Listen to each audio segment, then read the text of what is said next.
We would also like to acknowledge that the University of Illinois Chicago resides on the traditional territories of the three Fire peoples, the Ojibwe, Ottawa, and Potawatomi. The area was also a site of trade, gathering, and healing for more than a dozen other Native tribes.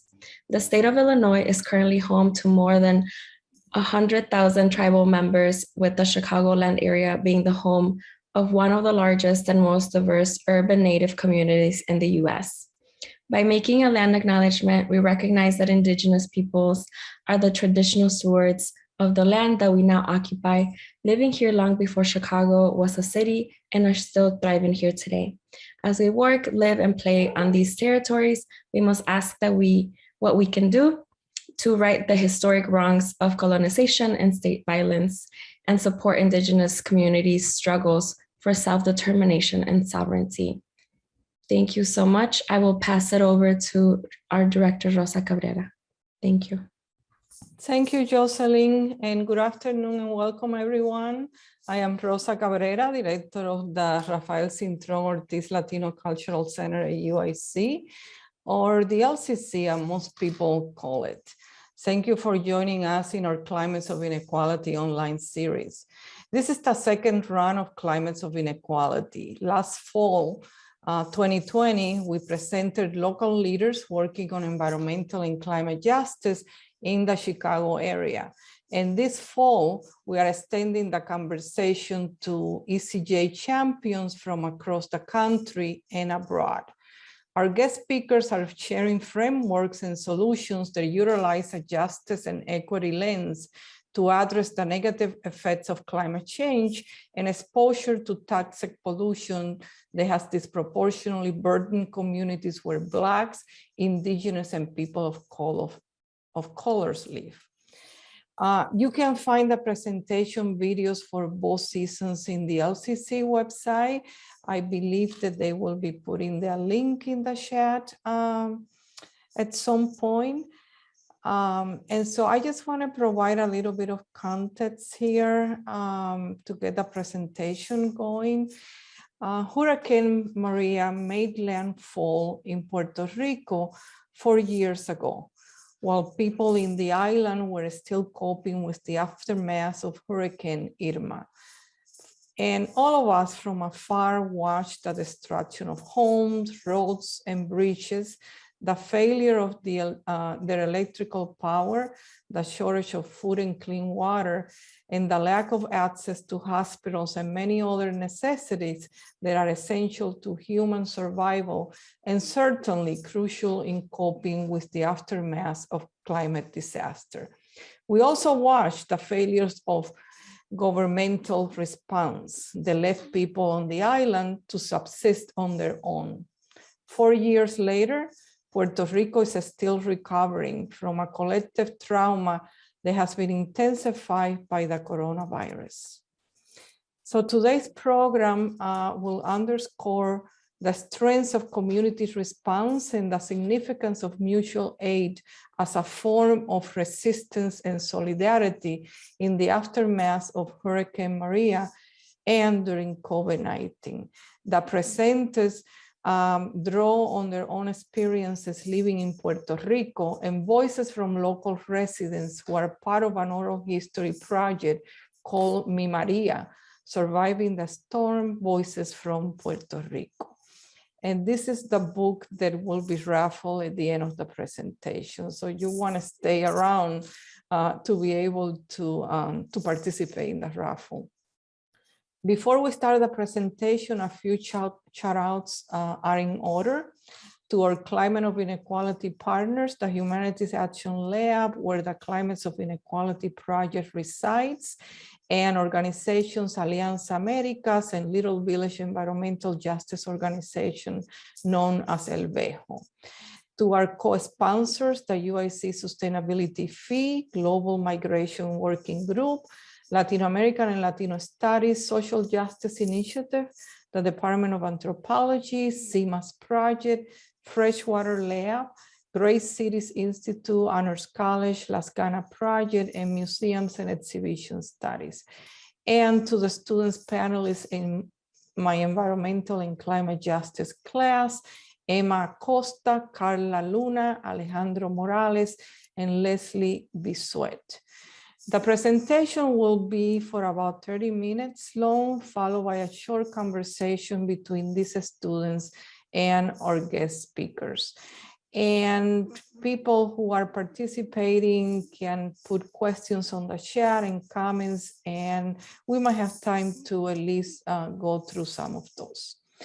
Now I'm happy and honored to introduce our guest speaker who are joining us from Puerto Rico. I'll start with Ricia Anne Chansky, who is professor of English at the University of Puerto Rico in Mayagüez.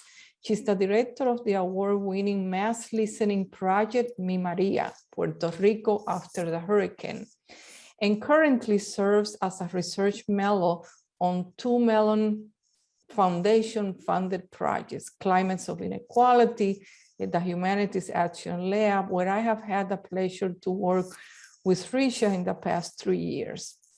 And the Archivo de Respuestas Emergencias de Puerto Rico. She has a new book, Mi Maria, Surviving the Storm, Voices from Puerto Rico, which is the book that I mentioned before. And 2 forthcoming books, that Anti-States, Untangling National Identity in the 21st Century, and Matsi Survives the Hurricane. In Spanish, Matsi Sobrevive el Huracán.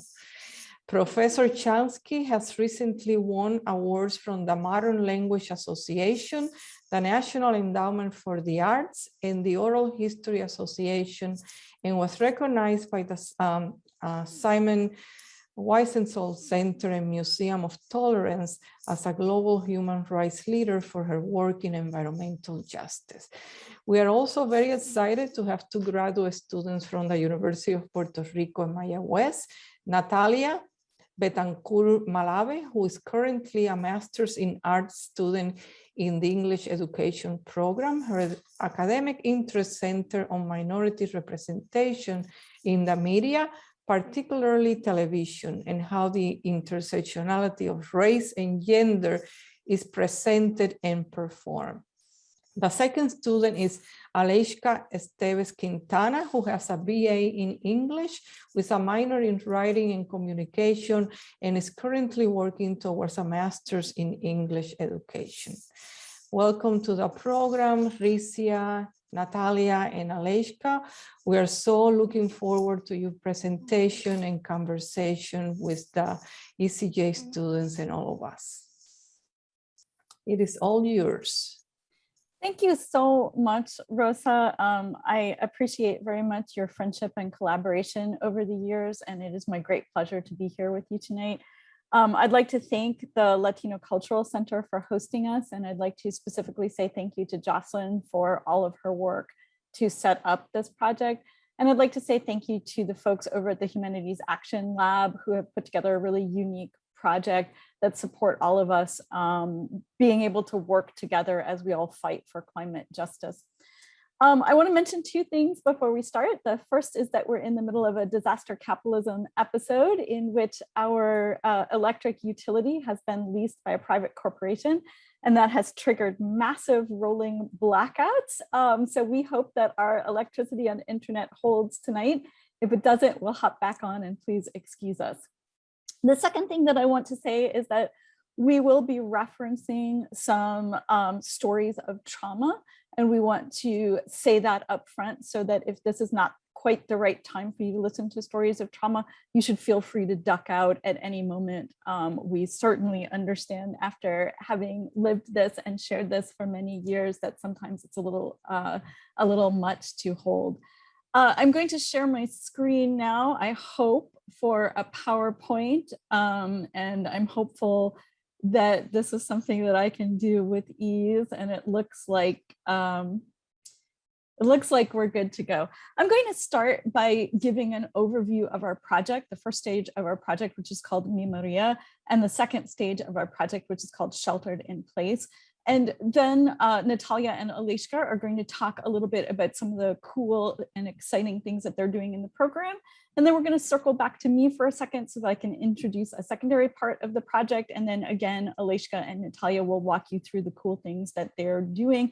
And then I'll make a small finishing up comment, hopefully staying within the half hour that we have here. We will try our best.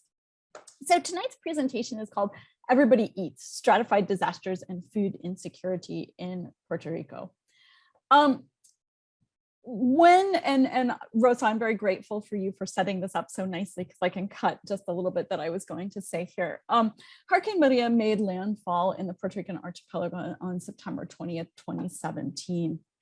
And it's important to understand that this hurricane decimated the entire archipelago, destroying tens of thousands of homes, destroying farms, destroying businesses, cutting off supply lines so that we didn't have food or clean drinking water, cutting off access to healthcare, and that's both physical health and mental well-being, and preventing the repair of the electric grid, the repair of water pipes, and also preventing internet services from being offered, telecommunication services in general.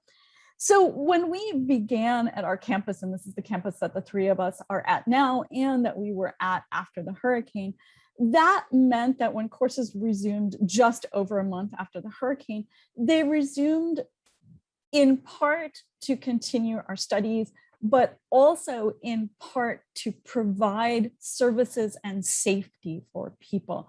And I think that that's very important to what we're talking about this evening, because our campus surpassed the physical boundaries of a campus to open to the community and to provide for our students, for our faculty, for the members of our campus community, but also for the members of the community in Mayaguez, certain resources that were otherwise unavailable. So we were one of the only places on the west coast of the main island of Puerto Rico that had somewhat stable electricity, that occasionally had internet, that often had running water.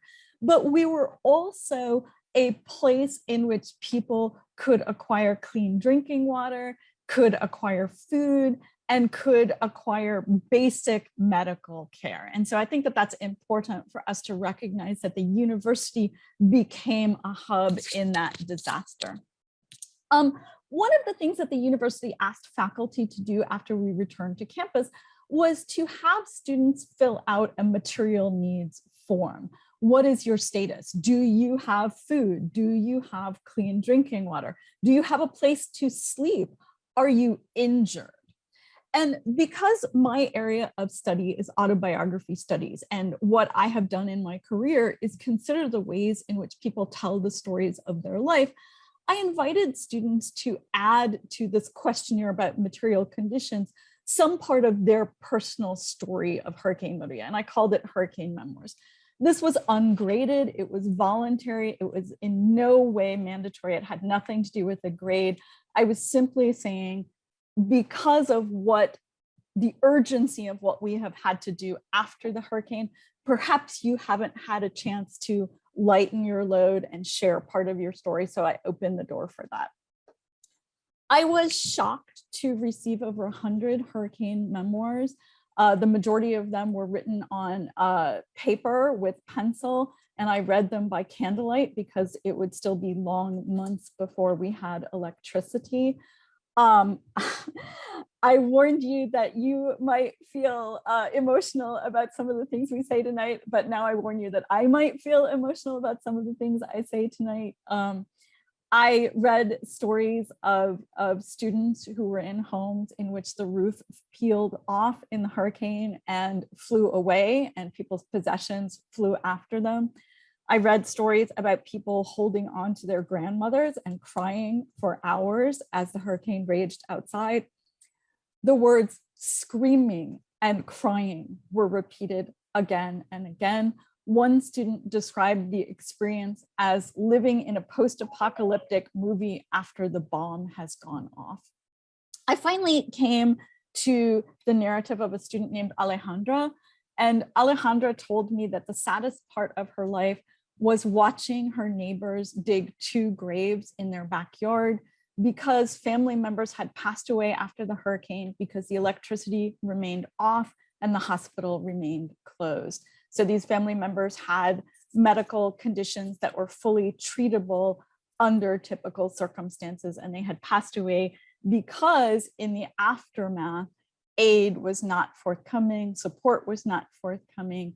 And this is when I decided to begin my first project, Mi Maria, Puerto Rico, after the hurricane, because I felt as though students were carrying too much with them. I was concerned that they felt disempowered, that they had no means of creating change. They had no means of helping themselves, their families, and their communities. In the Mi Maria project, myself and my colleague, Jocelyn Haliga Vargas, taught 4 oral history courses on campus. We trained approximately 150 undergraduate students in the ethical collection, transcription, translation, editing, and dissemination of oral histories of disaster. We were lucky enough to partner with 2 organizations in that project. The first organization is Voice of Witness, which is a nonprofit organization that believes that by amplifying individual people's stories, we create change. And that's the book that Rosa mentioned to you that will be raffled off this evening. 17 narratives are in that book, 8 of which began as student projects in those classes. And I'm ridiculously proud of the fact that what we did in our classrooms and students committed to an intensive editing and follow-up program after those courses ended. But I'm incredibly proud that 8 students have their work shared in that book. The Humanities Action Lab, where Rosa and I met and where we worked together, is a translocal community group, community action group. And what that means is that each of the 27 partners in the group have their own individual issues that they are addressing through climate justice, but we understand that our work is all interlinked. You are now experiencing the Climates of Inequality exhibition that Rosa contributed to and that myself and my students in the Mi Maria project contributed to as well. As we were, and I don't want to say winding down, because I think in a project like this, you never quite wind down your work because you make such personal attachments. And but as we were sort of thinking through how we were finishing up the book and how we were finishing up our contribution to Climates of Inequality at the Humanities Action Lab, we all began to face the global pandemic of COVID-19. And so the project that Aleyshka and Natalia and I want to tell you a little bit more about tonight is the project called Sheltered in Place. We developed this project because on December 28, 2019, the first of a series of over 5,000 earthquakes hit Puerto Rico. And the scientific name is actually a swarm. So the swarm of earthquakes is still ongoing, and we are still having earthquakes since that time. As you all know, March 2019 was really, March 2020 was the time that we all started to shelter in place because of the coronavirus. And I started asking myself, what happens when you need to stay at home, but your home is damaged? Whether the home is now unstable because of a series of earthquakes, or your home still does not have a roof years after Hurricane Maria has made landfall. What happens when you're told to wash your hands at every moment when you do not have running water, or your water is not safe to use, or you are relocated into a tent city because of the earthquakes and there's no running water there? And so I started thinking a lot about how do we shelter in place? How do we take care of ourselves when there are other lingering or ongoing issues of disaster?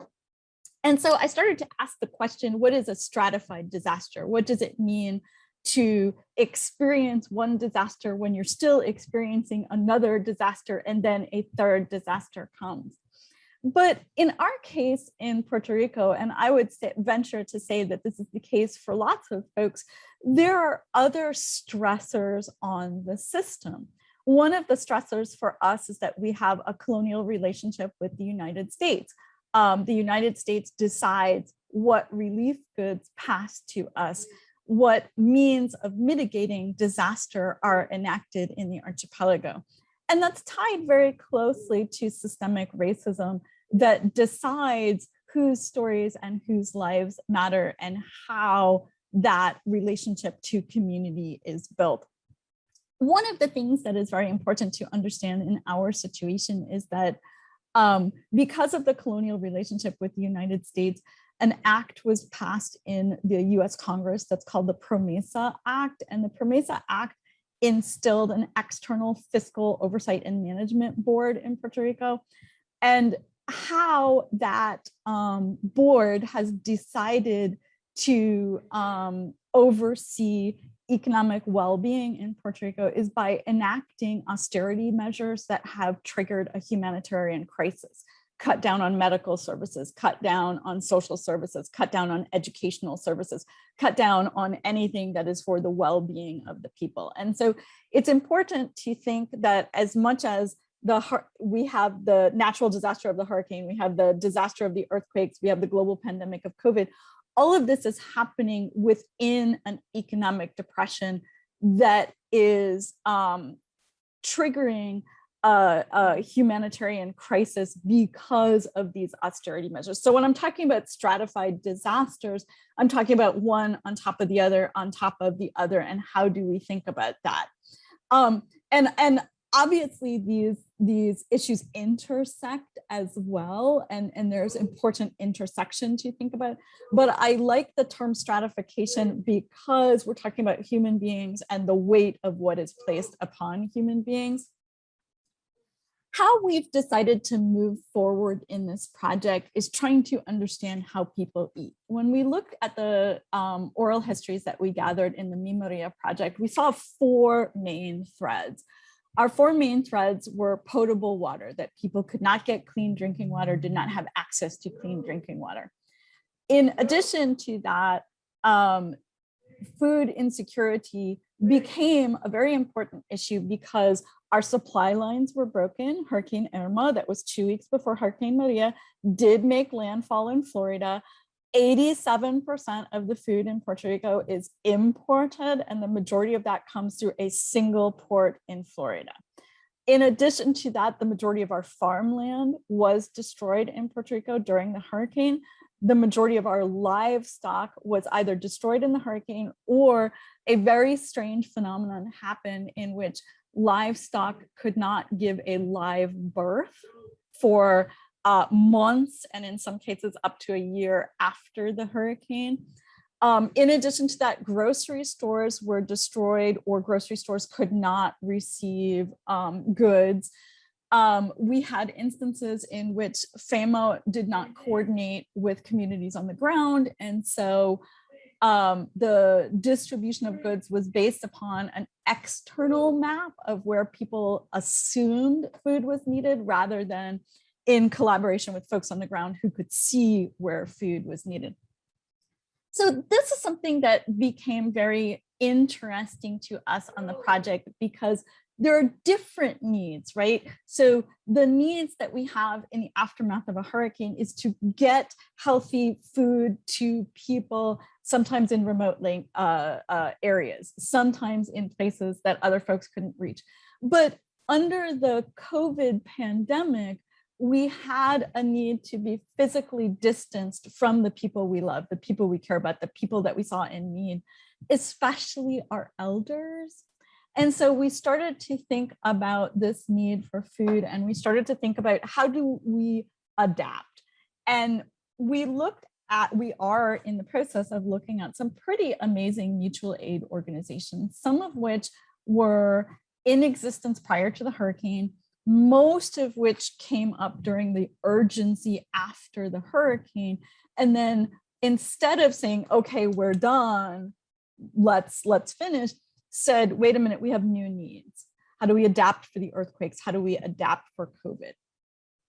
we have what I'm going to call a main partner and then micro partners. And I just want to be clear that we're not using the term micro to indicate lesser than or worth less than.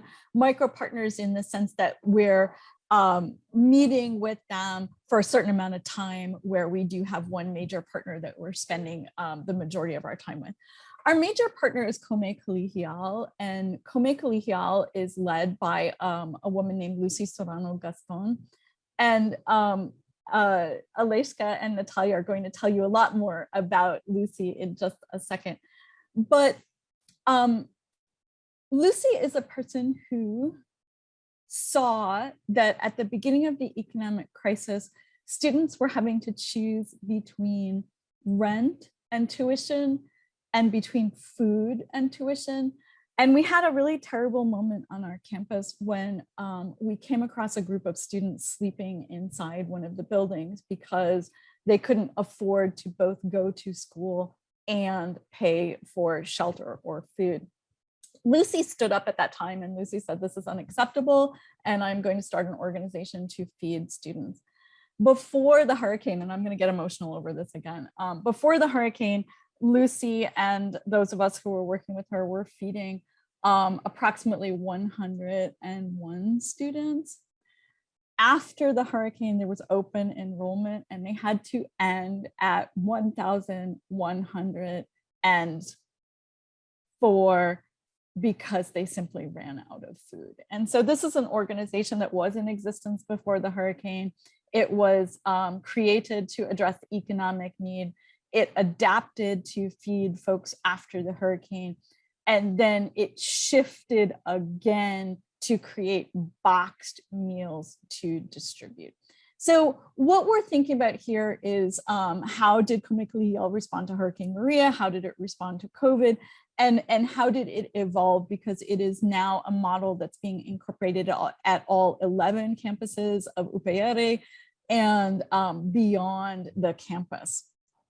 Before I turn it over to my wonderful partners, I just want to say that we're thinking through, and we certainly haven't come to any final decisions here about what is best or perfect in any sense of the imagination, but we're trying to think through what is a trauma-informed methodology. And this is something that we've talked to the Voice of Witness folks a lot about. And so what we try to do in our work is not reduce people or people's stories to the event of trauma or the event of disaster.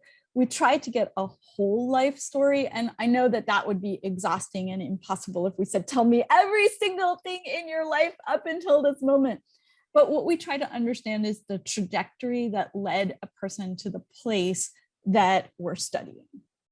And in this project, it's very important for us to understand comida criolla, the Puerto Rican typical food that has influences from Afro-diasporic communities, from indigenous communities, and from European communities. And we're trying to understand what is the relationship, the existing relationship that folks have with food. How is that a resource that might be an understood or unnamed resource when we're thinking about disaster response and disaster relief? And how are people using that resource of cultural tradition in food in mutual aid after disaster and in times of crisis?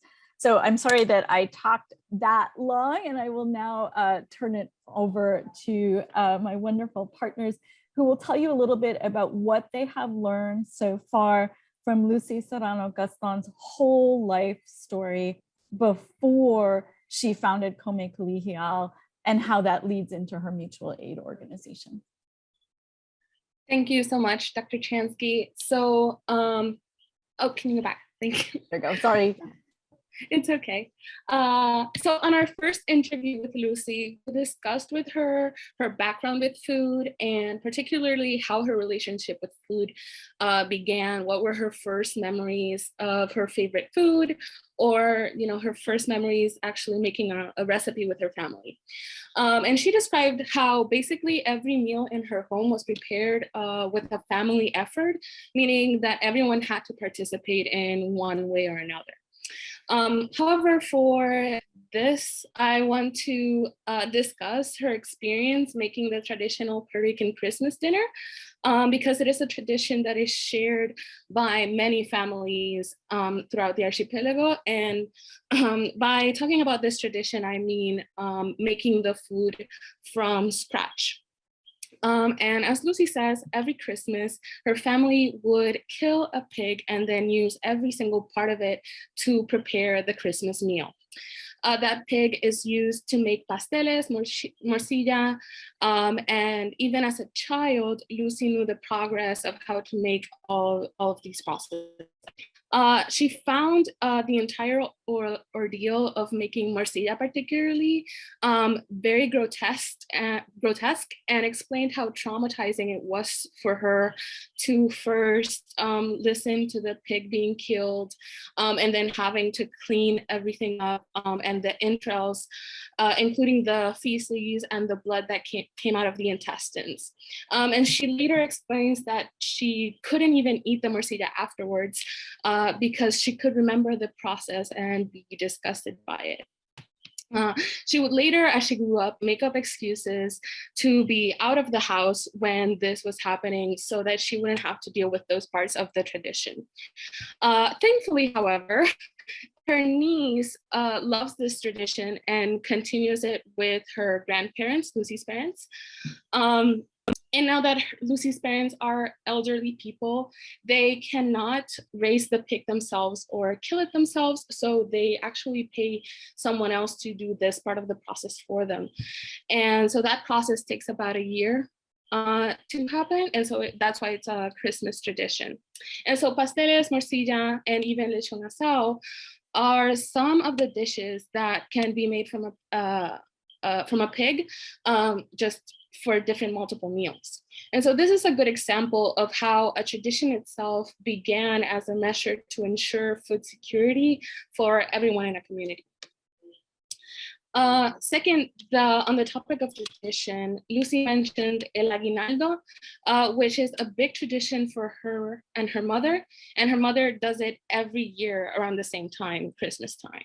And so it's almojábanas, dulce de coco, arroz con gandules, arroz con dulce, placed in a plate and covered in foil. And so that was Lucy's mother's favorite aguinaldo to her and her neighbors.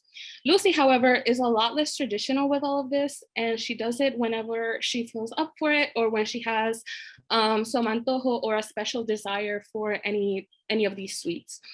And so I love the idea of el aguinaldo because it details how we can use food to care for and support one's community simply by sharing what we have. Next slide. The next slide, thank you. And so here I posted some pictures, the first. Thank you, sorry. So I posted some pictures of what Lucy's mother prepared in her aguinaldos. So we have el arroz con dulce, which is basically rice, sweetened rice with raisins and cinnamon. Almojábanas are basically made out of rice flour and cheese and milk, and they're fried and they are delicious. And dulce de coco, which is basically made with coconut, and morcilla, which, as I explained, it's made with the entrails of the pig. Thank you so much.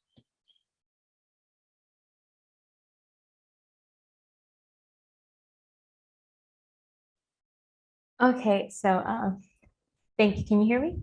Yeah, thank you. One of the aspects that we want to follow with Lucy's narrative is the struggle and having to provide for family. So these difficult moments in which people are forced to have to support their family by any means necessary. And this becomes a conversation of what is especially difficult for women in our society. And in the case of Lucy's narrative, that women are most expected to contribute in household chores. And then also, what type of labor can a mother do to provide for her family. So domestic labor then becomes something that is really important and something that we can observe in this narrative. And kind of from talking to Lucy, she has been cooking since she was like in 5th grade, so like 10 years old.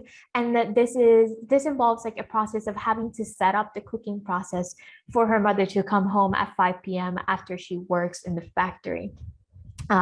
Lucy's mother worked at a sewing factory in Puerto Rico, the Brob factory called Maiden Form, right? So this is also an aspect of kind of colonial relationships with the United States. So the sewing industry was a very important factor in Puerto Rico, one that kind of contributed to the migration of individuals in our island. But then also it provided a job for Lucy's mother to be able to support her family, right? So what aspects she could provide financially for her family. And Lucy, in her narrative, is also very thankful for her family for being able to provide support for her to go to university, to get an education, because they both had jobs, because they both were able to financially support her. And there's also this aspect of the informal economy in which Lucy's mother participated. So not only did she provide labor at a factory, but then there's also this aspect of selling her work, her food. She did this through pasteles, which are the image that you see here, pasteles, traditionally a food that's like in the holidays. It's eaten now. It's kind of rare because not a lot of people take the time to make it. It's a very elaborate recipe, kind of like the morcilla. So not a lot of people take the time to make it. And so this aspect of selling pasteles and having that economic means through it is not taught, is not taxed, it's not monitored by the government. And so this is a way of gaining money for people in their homes. So they do this in their own kitchens and they are able to provide economic funds for their families. And this is something that's still, most of the people who do this are older. So Lucy's mother still does this, selling the pasteles, but then of course she's also a little bit older, so she doesn't do it as much. I have a couple quotes right here, right? So Lucy says, my mom was a great cook. In fact, she was well known in Mayagüez because she made the pasteles. So this was something that was a business for her, and it was also very in demand. And it's important to note the traditional cuisine here and also the expertise involved in producing these recipes, and also memorializing the recipes is an important aspect of it. And Lucy talks about her mom's cooking like it's delicious, it's the best thing that ever happened. And there's also this aspect of having to sell the pasteles, right? So not only sharing the food to the community, but then also having to sell this in order to support a family. And there's these when we're talking about labor, domestic labor, and what is expected gender labor. So in her narrative, Lucy also mentions economía doméstica. I'm not sure how to say that in English, but the class that Lucy participated in school, which is part of the school curriculum, which is a very gendered class in which girls learn to cook and sew. And so this becomes something that is both very traditional, right? These traditional gendered experiences, but then also become a means of learning how to provide for yourself in a certain way. And then this conversation of education comes into play, and how important it is to provide a necessary public education, access to education, and how students need to be able to be fed. Students need to be fed in order to properly and adequately pay attention to their education. So we can see how these experiences that Lucy has translate into her passion in Come Colegial, right? They have a motto that a brain cannot be fed on an empty stomach. And so we see those parallels there where we have to be able to feed our students in order for them to do their best. Thank you, Aleyshka and Natalia. And so Natalia and Aleyshka have presented some really strong examples here of what is a food culture in Puerto Rico. What does a traditional food culture look like? what does a traditional, or what can traditional food culture provide for individuals and families and communities in terms of economic liberation and sustenance, caregiving for the entire community. And so this is the foundation we're laying for our study of Kome Kulihial, and how are we looking at tradition manifesting as more formalized mutual aid. This is a pedagogical project, and the work that we're doing with the Humanities Action Lab is developing a new generation of leadership. And so what we've done in our project is I've designed this larger project about food insecurity and about how we can look at cultural history leading to mutual aid and informing mutual aid. And each of the graduate students on the project, Aleyshka, Natalia, and their collaborators, has developed a smaller version of the project. Each one of them has identified a mutual aid organization in their home area that they are particularly interested in, one that also uses food as the basis of the work that they do, one that spans Hurricane Maria and COVID-19, and the hurricanes, and the economic system, or picks out elements of those. So Aleyshka and Natalia have each designed their own project at the microsite, and I'm supporting the work that they're doing, but they've really developed their projects themselves. So just as a conclusion, they're each going to speak about their own microsite. If I can make the slides work, they're going to do that. There we go.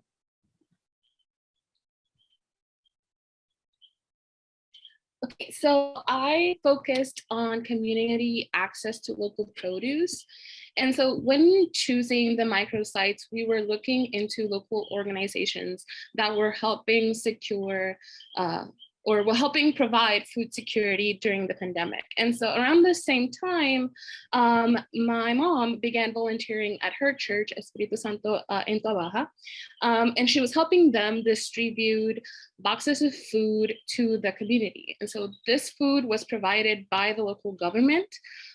Some mayors used some of the federal funds to buy off the produce from local farmers in the island and then distribute it through their municipalities. So the boxes had fresh produce as well as frozen meats, cheeses, milk, among other food. And so in Toa Baja, these were given to the local churches and organizations who distributed the food through different methods. So in my mom, the church that my mom goes to, they did a drive-through pickup system. So they would just have everything in tables and you would drive by and they would put everything in your trunk. So the local government and the churches themselves would share when and where the food would be distributed, and so through their social media, and so people would just drop by whenever they were available during that period. In my town, where I live in Bayamon, the volunteers drove through the neighborhoods, delivering the food to the houses themselves. And so in my municipality, once the people received the boxes, you would fill out a sort of survey, a voluntary survey, so that the municipality could keep records of where the food was going. It is important to note here that this initiative was not successful in all the municipalities. There have been reports that some of the funds were stolen or mismanaged. So I'm discussing this particular instance in these two neighboring municipalities, in which this model was actually productive and helped a lot of people for several months. So the organization within the church that my mom belongs to and that I chose as my microsite, it's named Caritas. And I chose it because it was an organization that I saw stepped up within my community when people were in need. And so after Hurricane Maria, many people struggled to gain access to food, water, and electricity. At the time, most of us believed that the resources were simply not there. However, in the time past, multiple warehouses filled with spoiled food, water, and supplies have been found. food, water, and supplies that could have saved hundreds, if not thousands of lives. So while some resources were kept from the people by politicians trying to portray themselves as savers and then eventually never actually gave out the food, which led to the summer of 2019 here in Puerto Rico, where Ricky Rosselló was removed from his seat in government. He was the governor. We now know that some of these supplies were not distributed because the government also did not have access to the communities, and essentially did not know how to distribute the food to the communities. So the fact of the matter is that Puerto Rico churches are at the center of most communities. So the best way to access that community is through the church, whether or not you belong to that religion or whether or not you belong to that religion. Which is why in moments like this, collaboration between the church and the government is not only important, but necessary for our survival.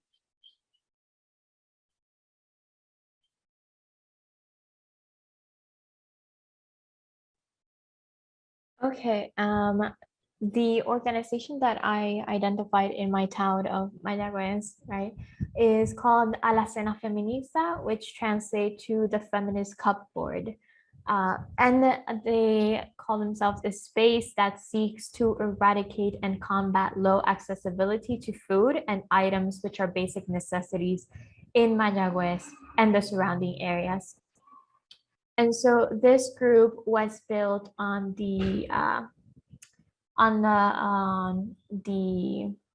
values of solidarity, mutual aid, and food distribution during crisis. So kind of like what Natalia is talking about, they saw the need to distribute properly materials, right? So some people in our community weren't receiving materials because of X, Y reason, right? Either the government couldn't access them, or there were some places that they had to go. You know, not everyone is comfortable going to a specific place to access that help, that aid.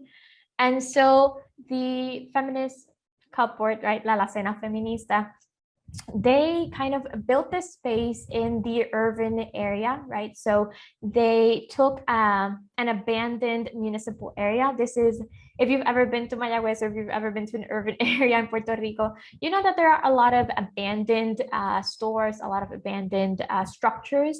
And so they kind of took over one of these structures, right? And built shelves, built makeshift boxes where they could place food that is easily accessible to everyone. So it's not hidden behind a lock, it's not hidden behind a door, anyone can just walk in. It's in the street, right? So it's in the La Acera, so you can just walk in, take what you need, and you can also walk in and leave what you can. And so that's their motto: take what you need, leave what you can. And it's the expectation is that this is a self-sufficient space that needs no monitoring, it needs no gatekeeping, and so people can just access it as they need, and they can feel free and unjudged to take the items that are necessary. So when we're talking about some of these items that are not typically shared, so feminine hygiene products, they also share things that are like safe sex pamphlets, also other materials necessary in COVID, such as alcohol, wipes, hygiene wipes, which are so necessary for homeless individuals, bottles of water, those types of items. And of course, they have faced certain issues, especially in terms of violence, because they do support LGBTQ plus community, and they also are very opposed and combat gender inequality. So, you know, as expected, there are individuals in our society who kind of see this as a threat, kind of see the solidarity movements as a threat. And sometime last year, their area was destroyed. So this is not just a silencing of voices, this is also a silencing of the structures that they have built. So they put the structures in place, and so someone came and violently kind of threw off the boxes and the shelves that they built. And of course, they rebuilt and kind of restructured themselves in order to continue their contribution to their town.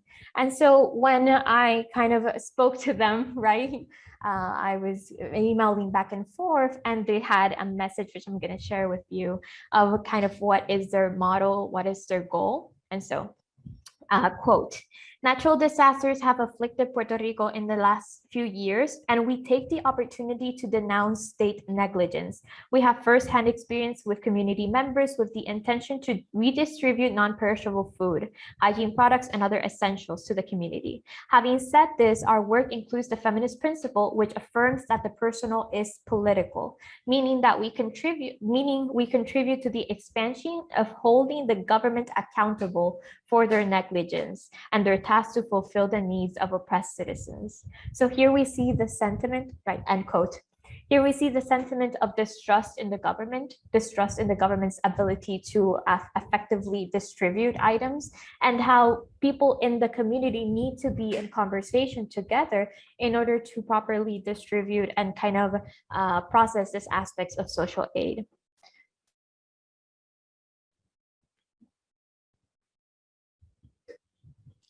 Thank you to both Aleyshka and Natalia for sharing not only the work that we're doing together with Comeglihial, but also for sharing about each of your microsites. And thank you all for listening to us talk about our project. We very much appreciate this opportunity.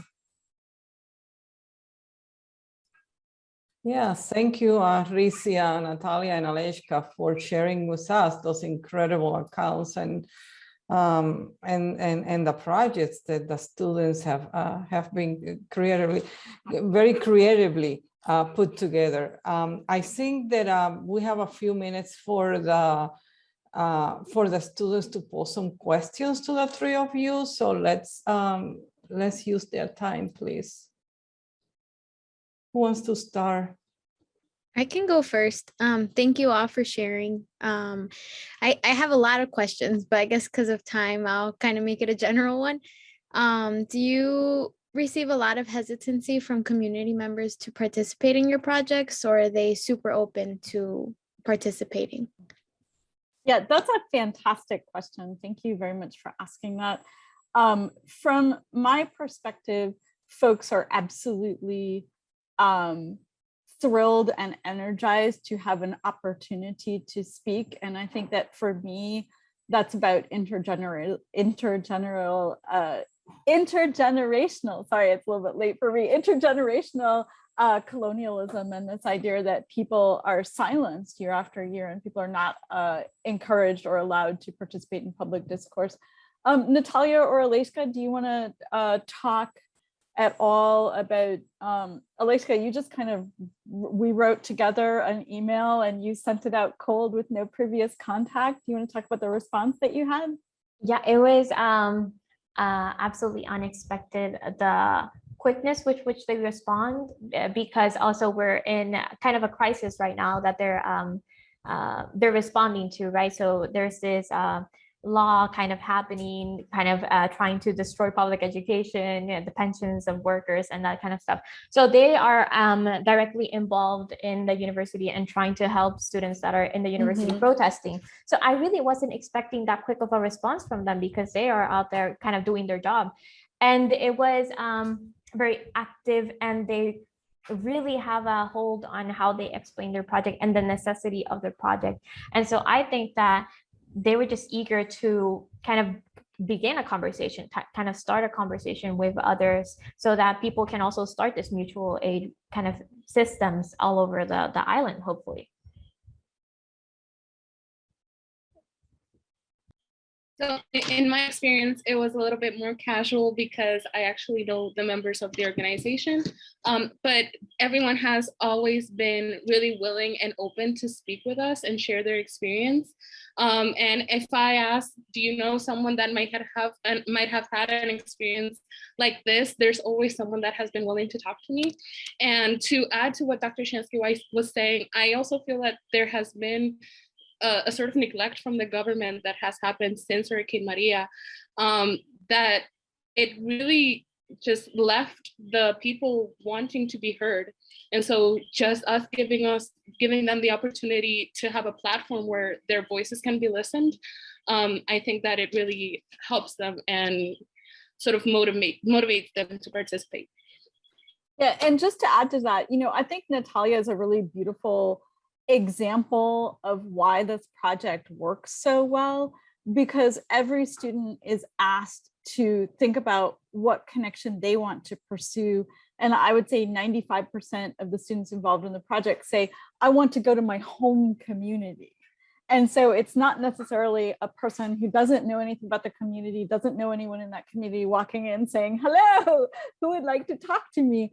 But it's somebody who's like, oh, you're my mom's friend. Oh, you are the person that I talk to about X every time and so I think that that's why the project works so well. If we did it a different way, I'm not sure that it would work quite as well, but there's some inherent trust in the fact, and even Aleyshka's project, she's a student in Mayaguez talking to an organization, Mayaguez, that often collaborates with students in Mayaguez. And so some of the things about, what are the issues in our home communities that we want to talk about make the project work, I think. Thanks for that question. Thank you.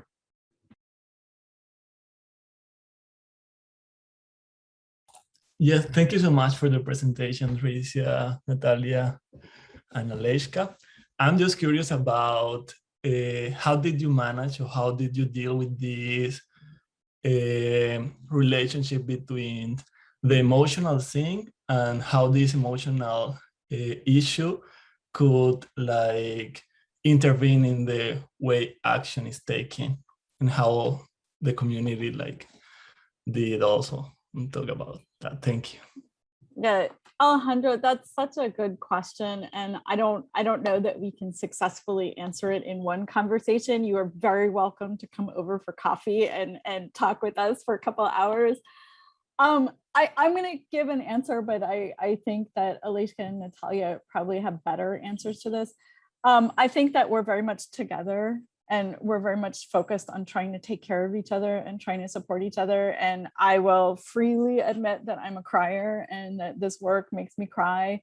And I think that's okay. I think the day that it doesn't make me cry, there's a problem. And I will also say that, I am very good friends with some of my narrators at this point. And I understand that in a mass listening project, when you're talking about hundreds of stories, you can't necessarily be close friends with everyone. But, I have narrators who call me to tell me when good things and bad things happen in their life. And, I go to people's houses for cake, and so I think that the era, and this is just me speaking here, I think that the era in which we're supposed to be detached scientists of the sort of neoliberal humanistic stage, that era is over, or that's over for me. And the story that I always go back to is, you cannot stand in a water line with your students for 6 hours and then go back to class the next day and be like, hello, I totally ignore the fact that neither one of us had clean drinking water, and we stood side by side as humans trying to get a bucket of clean water.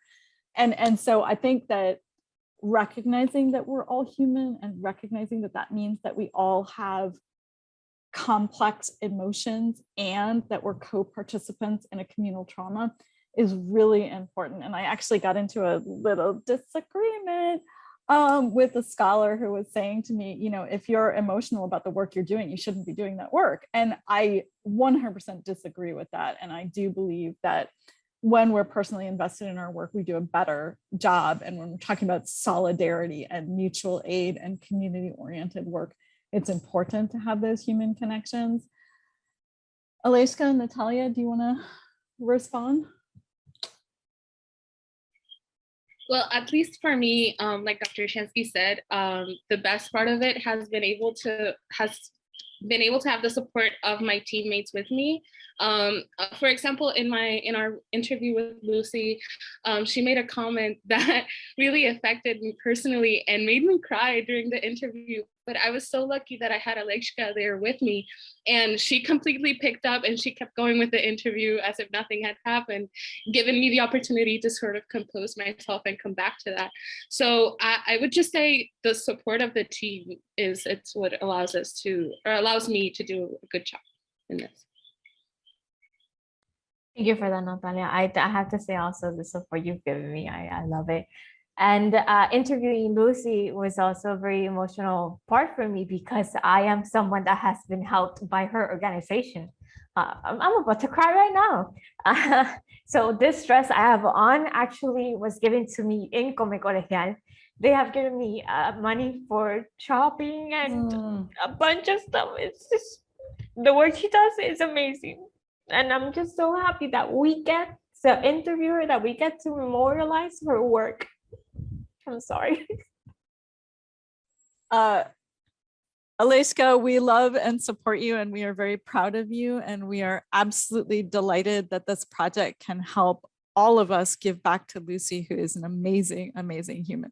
So Alejandro, we are so invested in this project personally, as you can see from the three of us starting to cry here. And Lucy and Come Colegial is not a separate thing from our lives. It is a part of our lives. I have fed students since 2014 through that. It says on my syllabus that I have an everybody eats policy in every single one of my courses, where I will feed anybody who needs it, and I leave food outside of my office door. And so I think that that's, you know, we're not getting through this alone. And I hope that no student involved in this project thinks that they have to get through this alone. You know, I think that Natalia and Aleyshka and I will be friends for the rest of our lives. You know, I think that we built something different here. And I'm not saying burn it all down, but I'm kind of saying burn it all down. That, you know, we need to think about how we do research and projects in different ways. And I don't think it's good to say that the faculty members on one side of the desk and the students on the other side of the desk. And I don't think it's good to say that scholars are inside the university and community partners are something separate. I think we're all partners, and supporting each other for a common good is kind of how we get through that. Thank you. Thank you so much. Muchas gracias again. Thank you so much, Aleyshka. Yeah, thank you so much to Ricia, Natalia, and Aleyshka. It has been so powerful to listen to you, and also to think of food traditions as a form of mutual aid in response to disaster, right? You know, we're going into overtime here, so just to honor everybody's time. There are two students who did not get a chance to ask questions, Emma and Leslie, but they're supposed to be writing a letter to Natalia and also to Aleyshka as part of the Climates of Inequality. So I'm going to have them, you know, hold on their questions and post those in the letter that the class is going to get to all of you. And I have been reminded, Ricia, if you can pick a number 1 through 26 for the raffle.